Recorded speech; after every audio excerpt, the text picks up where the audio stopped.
प्रदेश के मुख्यमंत्री त्रिवेंद्र सिंह रावत 2 दिवसीय दौरे पर पौड़ी पहुंचे, जहां उन्होंने कंडोलिया मंदिर के दर्शन कर पूजा अर्चना की। कंडोलिया में बने थीम पार्क का उद्घाटन करने के बाद पौड़ी के इतिहास पर बनी डॉक्यूमेंट्री का मुख्यमंत्री ने आनंद लिया। प्रदेश के मुख्यमंत्री ने कहा कि पौड़ी के कंडोलिया में बने थीम पार्क में सभी आयु वर्ग के लोगों के लिए सुविधाएं मुहैया कराई गई हैं, जिसका उन्होंने आज लोकार्पण किया है। देखिए, पौड़ी में एक बहुत बड़ा आकर्षण जो स्थानीय लोगों के साथ साथ जो पर्यटक उत्तराखंड में आते हैं वो यहाँ पर विकसित हुआ और उसको आज लोकार्पित किया गया है। पौड़ी से न्यूज स्टूडियो के लिए मुकेश बछेती की रिपोर्ट। इसी तरह युवाओं को नहीं बनने देते। राज्य आंदोलनकारी और तेज तर्रार महिला नेत्री भावना पांडे ने कहा है कि प्रदेश में जल्द ही भाजपा और कांग्रेस का विकल्प तैयार होगा। उन्होंने कहा कि प्रदेश की महिलाओं और युवाओं को साथ में लेकर एक मजबूत विकल्प तैयार किया जाएगा। पार्टी लगभग 1.5 महीना तो लगेगा चुनाव आयोग में, 2-2.5 महीने के अंदर आ जाएगी पार्टी अप्रैल तक। और मैं कोशिश कर रही हूँ कि जितनी महिलाएं अब तक टिकट नहीं मिले, मैं खोज रही हूँ, कई महिलाओं से मेरी मुलाकात हो चुकी है और मैक्सिमम कोशिश कर रही हूँ कि मैं महिलाओं को लड़ाऊँ और युवाओं को लड़ाऊँ इस बार। उन्होंने कहा कि आज प्रदेश में आए दिन गर्भवती महिलाएं लचर स्वास्थ्य सेवाओं के चलते दम तोड़ देती हैं। जनता को मामूली बीमारी के इलाज के लिए भी हल्द्वानी और देहरादून जाना पड़ता है। प्रदेश में पहले से ही बेरोजगारी थी, जो कि कोरोना काल में और भी बढ़ गई है। भावना पांडे ने कहा कि इस बार वो तीसरा विकल्प प्रदेश के सामने लाने के साथ साथ हल्द्वानी में नेता प्रतिपक्ष इंदिरा हृदयेश के खिलाफ चुनाव लड़ेंगी। देखिए, अभी तो बहुत जल्दी होगी। मैं आपको बता रही हूँ, मैंने अभी एक रोजगार बाजार, मेरा रोजगारों के ऊपर सबसे बड़ा मुद्दा है। अभी मैं बहुत सारी चीज़ें ला रही हूँ। रोजगार बाजार मैंने एक ऐप लॉन्च किया है जिसमें उत्तराखंड का स्किल्ड एंड नॉन स्किल्ड और सारा एंटर करेगा और निःशुल्क, उसमें 8 से लेकर 10 लाख लोग निःशुल्क, वो प्राइवेट एम्प्लॉयमेंट ऑफिस होगा, एक तरीके से नौकरी देने वाला उसमें हिंदुस्तान का, और कोई भी और इंडस्ट्रियाँ सारी इसी में से लेंगी। और जैसे आज आपको और हमें भी स्टाफ चाहिए, तो वो एक ऐसा मैं प्लेटफॉर्म ला रही हूँ जिसको कह सकते हैं प्राइवेट प्लेटफॉर्म, और बाकी रोजगार के ऊपर मेरा मेन फोकस रहेगा। Bureau report, news studio, Haldwani. Bhajpa के झबरेड़ा विधायक देशराज कर्णवाल एक बार फिर से चर्चाओं में आ गए हैं, जब विधायक महोदय 26 जनवरी को किसानों द्वारा किए गए हंगामे की निंदा कर रहे थे। तभी विधायक महोदय की जुबान लड़खड़ाई और बिगड़े बोल के साथ विधायक ने कह डाला कि किसानों को समाधान नहीं, कुछ और चाहिए। सरकार कह रही है बताइए तुम्हें क्या चाहिए, और हमें चील अब चील कहाँ से दे भाई। दरअसल झबरेड़ा विधायक रुड़की में ज्योतिष सम्मेलन में शिरकत करने पहुंचे थे। उसी दौरान विधायक महोदय मीडिया को किसान आंदोलन पर बयान दे रहे थे। विधायक ने 26 जनवरी को दिल्ली में हुए हंगामे की निंदा की और किसान आंदोलन के पीछे विपक्ष को जिम्मेदार ठहराया। इसी दौरान विधायक के बोल भी बिगड़े। 26 जनवरी को जो हुआ वो दुर्भाग्यपूर्ण है, मैं उसकी निंदा करता हूँ। नहीं तो जिस तरह कोई कहता है ना कि भाई मुझे बताइए तुम्हें क्या चाहिए, सरकार कह रही है बताइए तुम्हें क्या चाहिए, और हमें चील अब चील कहाँ से दे भाई, क्या डिमांड पूरी करे। अरे बताओ भाई, तुम्हारी डिमांड क्या है। सरकार लगातार कोशिश कर रही है, बताओ, लेकिन ये है विषय, यानी कि जानबूझ के ये किया गया है, इसकी मैं बराबर निंदा करता हूँ, घोर निंदा करता हूँ। Bureau report, news studio, Roorkee.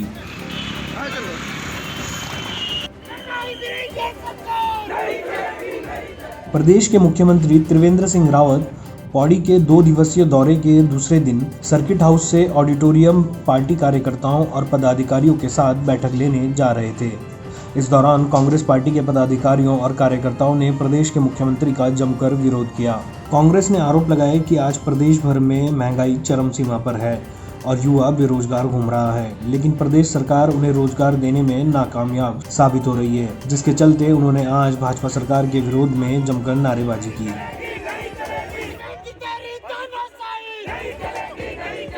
प्रदेश के मुख्यमंत्री जी मंडल मुख्यालय और जिला मुख्यालय पौड़ी में पहुंचे हैं और पौड़ी की दुर्दशा किसी से छुपी नहीं है। मुख्यमंत्री जी जब पौड़ी आते हैं तो यहाँ की जो गड्ढा युक्त सड़कें हैं उन पर टल्ले लगा दिए जाते हैं और उसके जाने के बाद फिर वो सड़कें वही पुरानी स्थिति में आ जाती हैं अपनी गड्ढायुक्त सड़कों में।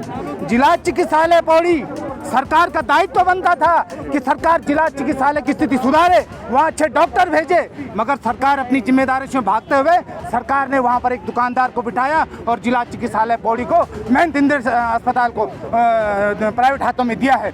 पौड़ी से न्यूज़ स्टूडियो के लिए मुकेश बचेती की रिपोर्ट।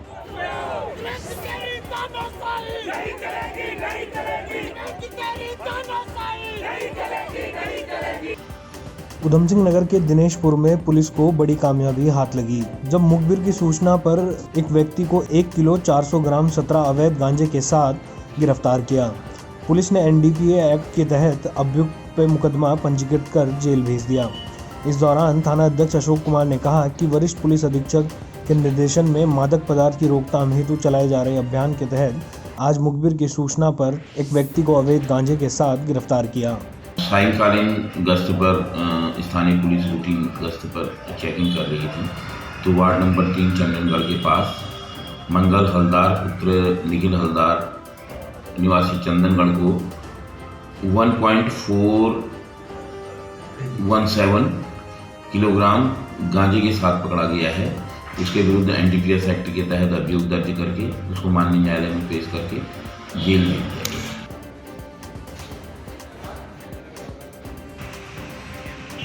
हरिद्वार कुंभ मेले को स्वस्थ और सुरक्षित बनाने पर विशेष जोर दिया जा रहा है।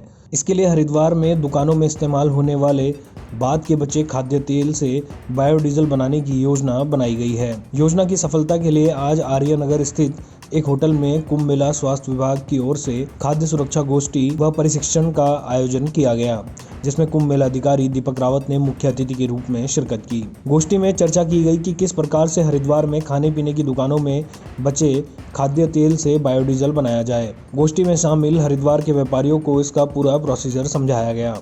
देखिए, फूड सेफ्टी डिपार्टमेंट द्वारा ये आज बहुत ही महत्वपूर्ण पहल की गई है। इसका फ्लैग ऑफ किया गया है कि जो रीयूज्ड कुकिंग ऑयल है जिसका इस्तेमाल हो चुका है पर्टिकुलर लिमिट तक, उसको फूड चेन से हट जाना चाहिए। लेकिन ये हट जाए तो फिर कहाँ जाए? इसके लिए बहुत अच्छा आपने तरीका निकाला है कि इसको ऑल्टरनेट फ्यूल, बायोफ्यूल के माध्यम से इसका इस्तेमाल हो सकता है, जिसमें हमारे व्यापार मंडल के जो भाई बहन हैं उसको इसकी जागरूकता भी करनी होगी। डिपार्टमेंट भी जागरूकता कर रहा है और सही समय पे एक पर्टिकुलर साइकिल के मुताबिक इस ऑयल को कलेक्ट किया जाएगा। उसके यहाँ पे जो वेसल्स हैं, कंटेनर्स हैं, वो दिए गए हैं।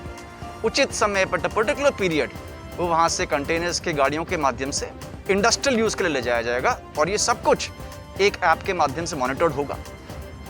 बचे हुए तेल से बायोडीजल बनाने के विषय में लीड ऑफिसर आशीष भार्गव ने विस्तार से जानकारी देते हुए बताया कि हरिद्वार में इस योजना के क्रियान्वयन के लिए एक विशेष ट्रेनिंग कार्यक्रम बनाया गया है। 25 व्यापारियों पर एक प्रशिक्षित व्यापारी की नियुक्ति की जाएगी।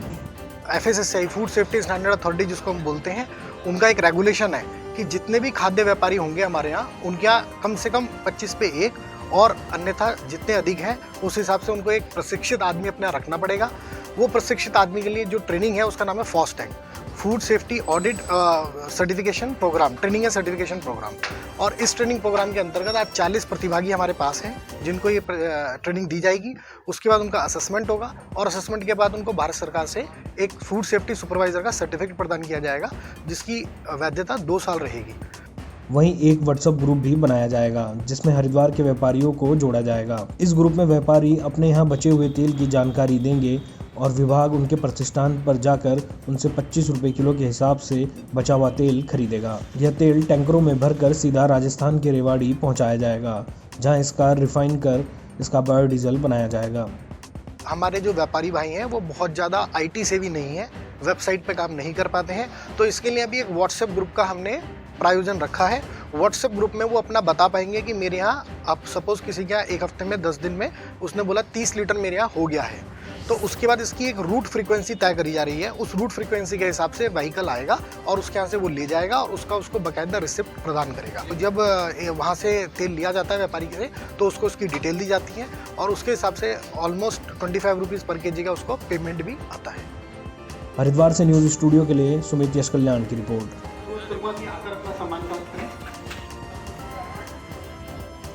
उत्तराखंड लघु व्यापार एसोसिएशन द्वारा कोरोना से बचाव के लिए जागरूकता अभियान चलाया गया। इस अभियान को चंडीघाट मार्ग पर स्थित स्मार्ट वेंडिंग जोन में साबुन, मास्क, सैनिटाइजर इत्यादि वितरित कर मनाया गया, जिसका शुभारंभ अपर मेलाधिकारी हरवीर सिंह द्वारा किया गया। कार्यक्रम में उपस्थित अपर मेलाधिकारी हरवीर सिंह ने बताया कि कोविड काल में प्रधानमंत्री नरेंद्र मोदी और प्रदेश के मुख्यमंत्री त्रिवेंद्र सिंह रावत द्वारा जागरूकता का जो कार्य शुरू किया गया है, उसे बढ़ावा देते हुए स्वयंसेवी संस्था द्वारा किया जा रहा है कार्य सराहनीय है। मैं संस्था का धन्यवाद ज्ञापित करता हूं कि जो मुहिम हमारे देश के माननीय प्रधानमंत्री जी और हमारे माननीय मुख्यमंत्री जी द्वारा मुहिम चलाई गई है कि जब तक दवाई नहीं तब तक ढिलाई नहीं, और सामाजिक दूरी और साथ साथ समय समय पे अपने जो हाथ को स्वच्छ रखना, अपने वातावरण को स्वच्छ रखना, उसके क्रम में आपके द्वारा ये जो कार्य किए जा रहे हैं मैं उसकी सराहना करता हूँ और उम्मीद करता हूँ कि आप हमेशा ऐसे ही आगे आते रहेंगे और लोगों को जागरूक करते रहेंगे। इससे एक सहयोग की भावना भी बनती है।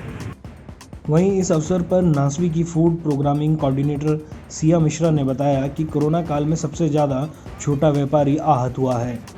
उसमें कोरोना को लेकर जागरूकता कम थी, जिसको लेकर आज यह कार्यक्रम चलाया गया। अभी जिस तरीके से कोरोना महामारी के दौरान हमारे जो स्ट्रीट भाई वेंडर हैं, स्ट्रीट वेंडर्स हैं, वो बहुत ज़्यादा प्रभावित हुए थे और उनका रोजगार बहुत ज़्यादा इस पूरे महामारी में डिस्टर्ब रहा है। तो उनमें जागरूकता की कमी थी। उस जागरूकता को बढ़ाने के लिए हम लोगों ने उनमें एक जागरूकता अभियान चलाया, जिसके अंतर्गत हम लोग उनको जो कोरोना से बचने के लिए गाइडलाइन है वो हम लोग उनको बता रहे हैं, जैसे मास्क का इस्तेमाल करें, सैनिटाइज़र का इस्तेमाल करें, साबुन से नियमित हाथ धोते रहे, अपने ग्राहकों के साथ सोशल डिस्टेंसिंग बना के रखें। कुंभ मेला सुरक्षित रहे और तमाम जितने भी हमारे स्ट्रीट वेंडर हैं वो कोरोना के बचाव के संसाधनों के प्रति जागरूक रहें। हर क्षेत्र के अंदर हमारे को जो है मास्क का ज़्यादा उपयोग करना चाहिए और बार बार हम लोग जो है साबुन से अपने हाथ धोते रहें। तो आज नासवी के संयुक्त अभियान में आज 1000 लोगों को हम प्रथम चरण में ये 10 साबुन है, 4 मास्क हैं, 1 कपड़े का मास्क है, 1 सैनिटाइजर की शीशी है, ये हम उपलब्ध कराने का काम कर रहे हैं ताकि जो हमारा रेडी पटरी का स्ट्रीट वेंडर है वो जागरूक रहे। हरिद्वार से न्यूज स्टूडियो के लिए सुमित यश कल्याण की रिपोर्ट। आगामी पल्स पोलियो अभियान के तहत जिला अधिकारी चमोली ने जिला सभागार में मीटिंग लेते हुए जनपद चमोली में 31 जनवरी को पल्स पोलियो टीकाकरण के लिए 601 बूथ बनाए हैं, जिसमें लगभग 40,000 बच्चों का पोलियो टीकाकरण करने का लक्ष्य निर्धारित किया है और इस अभियान के तहत 5 वर्ष तक के सभी बच्चों को पोलियो का टीकाकरण किया जाएगा। इस संदर्भ में जिलाधिकारी स्वाति एस भदौरिया ने संपूर्ण जनपद के लोगों से अपील भी की है कि 31 जनवरी को लोग अधिक से अधिक संख्या में पोलियो बूथ पर आकर अपने बच्चों को पोलियो का टीकाकरण अवश्य करवाएं। 39,700 बच्चे हमारे टारगेटेड हैं और इसमें 31 जनवरी को ये पल्स पोलियो अभियान चलाया जाएगा। तो इसमें मेरा रिक्वेस्ट है सभी पेरेंट्स से कि वो अपने 0 से 5 वर्ष के बच्चों को पोलियो बूथ पर अवश्य रखें।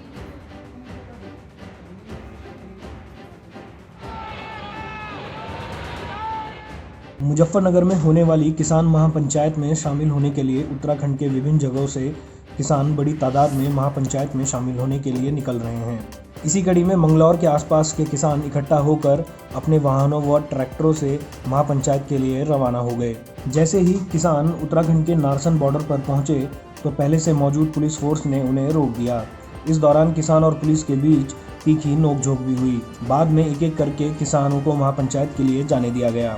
वहीं एसपी देहात परमेंद्र डोभाल ने बताया कि सभी किसान महापंचायत में शामिल होने के लिए निकले हैं, जिन्हें बॉर्डर पर रोका गया था। लोगों के द्वारा इनसे लगातार वार्ता की जा रही थी और इनके द्वारा जब आज ये इकट्ठा होकर जा रहे थे तो हमारा यही इनके से था कि भाई इस तरीके से इस माहौल में इकट्ठा जो एक रैली के रूप में जाना हम लोगों के द्वारा इनको रोका गया था। अभी वार्ता के बाद अब स्थितियाँ ठीक है, कंट्रोल में, अब शांति व्यवस्था काम है।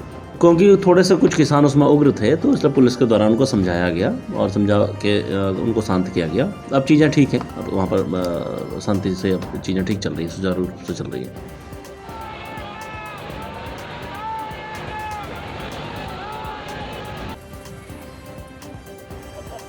जीएसटी कानून का सरलीकरण और खामियों को दूर करने को लेकर देहरादून में वकीलों ने अपना सांकेतिक विरोध दर्ज किया।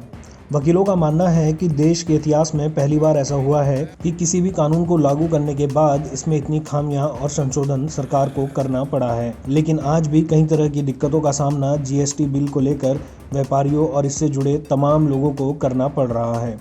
ऐसे में वकीलों ने आज पूरे देश भर में एक सांकेतिक विरोध दर्ज किया। उन्होंने कहा कि जीएसटी में सरलीकरण की बात तो सरकार ने की, लेकिन आज तक उसमें कोई व्यवस्था नहीं बन पाई। साथ ही उत्तराखंड में तो अभी तक सुनवाई के लिए जीएसटी टर्मिनल की स्थापना तक नहीं हो पाई है। देखिए साहब, ऐसा है कि किसी भी देश की जो मुख्य इनकम होती है वो वहाँ के जो नागरिक होते हैं उनसे लिया गया कर होता है, और देश की आवश्यकता के अनुसार और देश की जो कर व्यवस्था होती है उसमें सुधार के लिए समय समय पर प्रणाली में रिफॉर्म होता है। तो इसीलिए जीएसटी जो है भारत में आया गया और 2017 में जीएसटी भारत में आया है। जीएसटी भारत में आने के बाद से जो कर सुधारों में सरलीकरण होना चाहिए था वो अभी तक नहीं हो पाया है। जिस दर पे जीएसटी आया है वो अभी तक नहीं हो पाया है। बहुत सारी समस्याएं ऐसी हैं जो दस की तस पड़ी हैं और सुनवाई कहीं नहीं है। आप देखिए, उत्तराखंड में अभी तक जीएसटी ट्रिब्यूनल का गठन नहीं हुआ है। जो वादे इन्होंने किए थे जीएसटीआर 2 के लिए, जीएसटीआर 3 के लिए, वो अभी तक हमारे सामने नहीं है।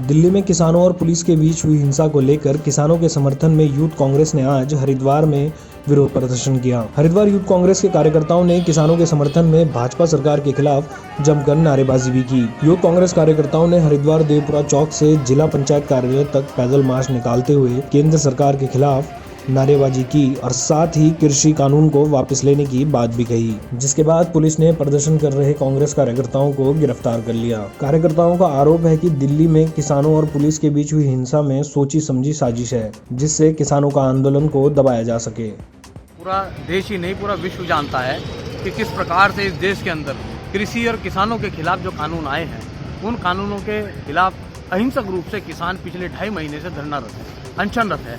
वो शांतिपूर्ण तरीके से अपनी बात सरकार के कानों तक पहुंचाना चाहता है कि आप जो कानून लाए इससे सीधे रूप से किसानों को, किसानों के परिवार को और उनकी कृषि को नुकसान पहुंचता है। वो चाहते हैं कि ये आंदोलन उनका सार्थक हो, साकार रूप ले और इसके उसमें जो है जो कृषि काले कानून वो लाए हैं उनको वापस लिया जाए। पिछले कुछ दिनों से हम देख रहे हैं कि षड्यंत्र करके और सुनियोजित तरीके से उनके अहिंसक आंदोलन को हिंसक रूप दिया जा रहा है। वहाँ पर लोगों को खालिस्तानी बताया जा रहा है, वहाँ पर लोगों को जो है आतंकवादी बताया जा रहा है, राष्ट्रद्रोही बताया जा रहा है। सरकार द्वारा जो बर्बरतापूर्ण रवैया अपना रही है किसानों के खिलाफ, जो अकर्मण्यता से काम कर रही है, जो कर्तव्य विमूढ़ हो चुकी है, आज यूथ कांग्रेस का एक कार्यकर्ता उत्तराखंड से इस आवाज को बुलंद करने जा रहा है। तो किसान आंदोलन कर रहे हैं, उनकी मांगे 100% जायज हैं। उनके ऊपर सरकार दमनकारी नीतियों से जो ये झूठे मुकदमे दर्ज कर रही है अपने आप में प्रमाणित करता है।